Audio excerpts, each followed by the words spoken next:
रफीक सहगल पाकिस्तान का एक बड़ा अमीर तरीन घराना रहा है। सहगल खानदान का नाम तो आपने सुना होगा और आज भी मुहावरतन सहगल खानदान का नाम इस्तेमाल किया जाता है। जब हमने किसी को कोई उसके दौलत के हवाले से ताना देना तो हम कहते हैं कि तुम कौन से सहगल खानदान से ताल्लुक़ रखते हो।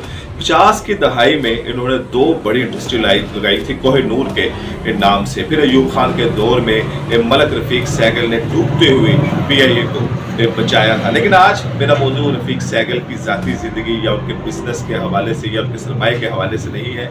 एक ऐसा वाक़या है कि जो शायद चले मैं आपको सुनाता हूँ, उसके बाद आप अंदाज़ा लगाइएगा कि इस वाक़े को कहाँ पर रखना चाहिए। जनरल याह्या का दौर चल रहा था, पाकिस्तान अंदरूनी और बैरूनी साजिशों का शिकार था और जनरल रानी का नाम आपने सुना होगा कि जो राइट हैंड बल्कि सब कुछ ही जनरल याह्या का समझी जाती थी और इसी जनरल रानी का काम होता था कि जनरल याह्या की रातों को रंगीन बनाया जाए।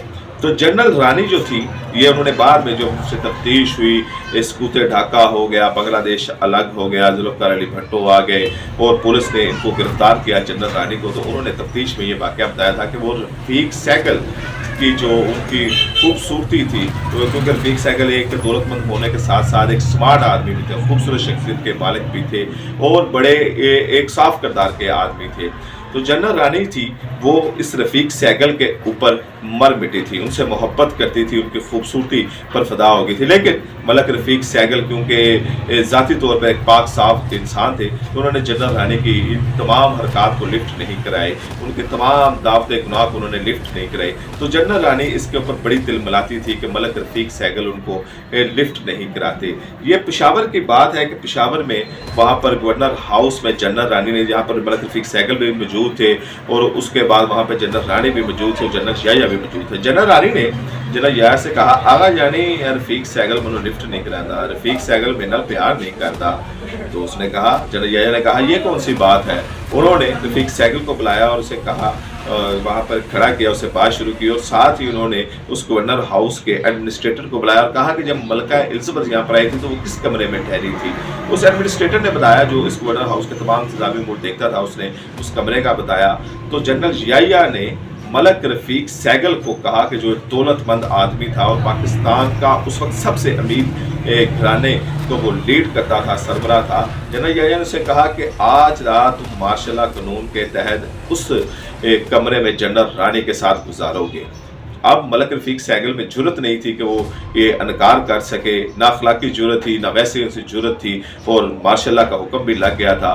तो जनरल रानी और मलक रफीक सहगल को उस कमरे में बंद करके बाहर से ताला लगा दिया और वहाँ पर जनरल याह्या के हुक्म पर, जनरल रानी के ख्वाहिश के ऊपर मलक रफीक सहगल ने वहाँ पर उनके साथ रात गुजारी। अब ये बताने का मकसद इसलिए है कि मैं कुछ थोड़ी सी पाकिस्तान की शोबिस की हवाले से तारीख को रिसर्च कर रहा था आपको बताने के लिए। तो मैंने एक वाक़या बहुत सी जगहों पढ़ा सोशल मीडिया के ऊपर कि इस वाक़े को जो हमारी अदाकार रानी थी उसके साथ मनसूब किया जाता था। वो अदाकार रानी कि उसके मैं आपको अगली वीडियो में बताऊंगा कि कैसे उसके एक गाने ने बाज़ारे हुस्न को बंद करवा दिया था, बाज़ारे हुस्न को ताले लगवा दिए थे। सिर्फ एक उनका गाना था, इमराव जान अदा के नावल के ऊपर वो फिल्म बनाई गई थी। हसन तारक जो उनके खावंद थे उन्होंने उसको डायरेक्ट किया था।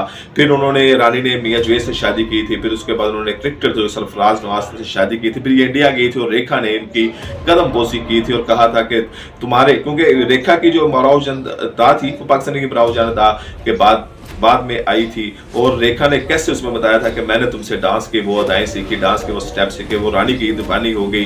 लेकिन वो इमराव जान दा का जो एक गाना था कि जो बचा है सब कुछ लौटाने के लिए आए हैं, इस एक गाने ने बाज़ारे हुस्न को ताले लगवा दिए थे। ये कहानी बड़ी एक दिलचस्प है, ये मैं आपको वीडियो में बताऊंगा। मेरा चैनल सब्सक्राइब कर दीजिएगा और बेल आइकन को भी दबाइएगा ताकि आपको नोटिफिकेशन मिल जाए। बहरहाल वापस आते हैं मौजू की तरफ। तो जनरल रानी ने ये तमाम बातें बताई और जो रफीक सहगल कितना दौलतमंद आदमी था वो मजबूर हो गया। और जनरल रानी का काम ही जनरल याह्या को लड़कियां सप्लाई करना, बेगवार सप्लाई करना और इस किस्म का एक काम करना था।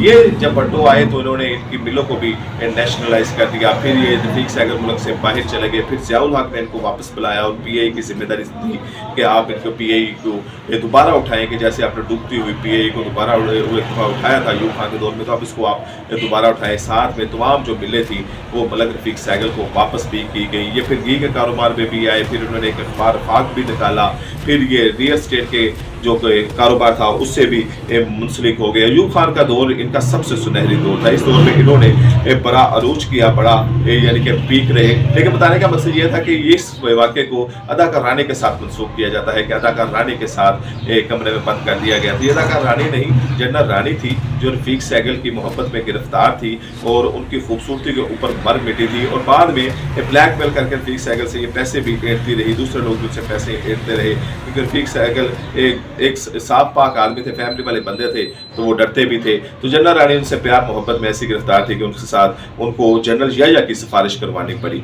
तो ये तरीक को दुरुस्त करने के लिए कि ये अदाकार रानी नहीं थी, ये जनरल रानी थी कि जिसकी ख्वाहिश थी रफ़ीक सहगल के साथ रात गुजारने की। तो पेशावर गवर्नर हाउस में वो रात गुजारी भी गई। आपसे मुलाकात होगी अगली वीडियो में। अपना इस चैनल के खैर किया गया।